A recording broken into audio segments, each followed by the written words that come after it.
Hi sir, এখান থেকে যাও, ইন্টারভিউ দিচ্ছি। ওকে, এই তো পেয়ে গেছি, লিন গ্রুপের সিইওর গার্লফ্রেন্ড।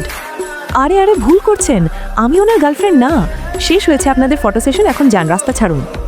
তখন কেন গিয়েছিলে? আমি কি জানতাম নাকি ওইখানে সাংবাদিক ছিল? এই নাও প্রমোশন লেটার, এখন থেকে আমার পার্সোনাল অ্যাসিস্ট্যান্ট হিসাবে কাজ করবে। হ্যাঁ, আও, আমার ওয়াশরুমে কি করছো? নক না করে রুমে আসবে না। আপনিও দরজা খুলে ওয়াশরুমে যাবেন না। স্যার, আমি কি আপনার পার্সোনাল অ্যাসিস্ট্যান্ট হয়ে এখানে থাকতে পারি? কি দরকার, ও তো আছেই। ও সব দায়িত্ব ঠিকঠাকভাবে পালন করতে পারবে না, আর কারো প্রয়োজন নেই। ওই ঠিক আছে। আরে আরে ধরো ওকে, কোথায় পালাবে? বাচ্চাটা পড়ে যাচ্ছে, বাঁচাও কেউ। ও তো আবার পালালো, সবাই খোঁজা শুরু করো। যাক, বাঁচা গেল, ওরা চলে গেছে। এটা কি? স্যার, আপনার জন্য পারফেক্ট বডিগার্ড পেয়েছি। আমার তো ঠেকা পড়েছে, এজন্য প্রতি মাসে 10 লাখ করে পাবে। হ্যাঁ, তাহলে ঠিক আছে, এখানে একটু দাঁড়ান, আমি আসছি। এটা তো অটো চলছে, কেউ বাঁচাও।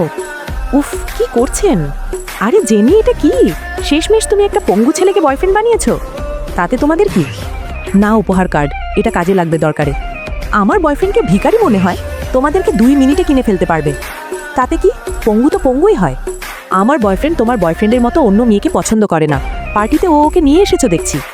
চলো এখান থেকে, ওদের কথায় কান দিতে নেই। এটা তো তোমার ফেভারিট আইসক্রিম, আমি নিয়ে আসছি। জেনি, তুমি ঠিক আছো? হ্যাঁ, ও হাঁটতে পারে। আমার গার্লফ্রেন্ডকে অপমান করছো? তোমাকে 2 মাসের জন্য কোম্পানি থেকে সাসপেন্ড করা হলো।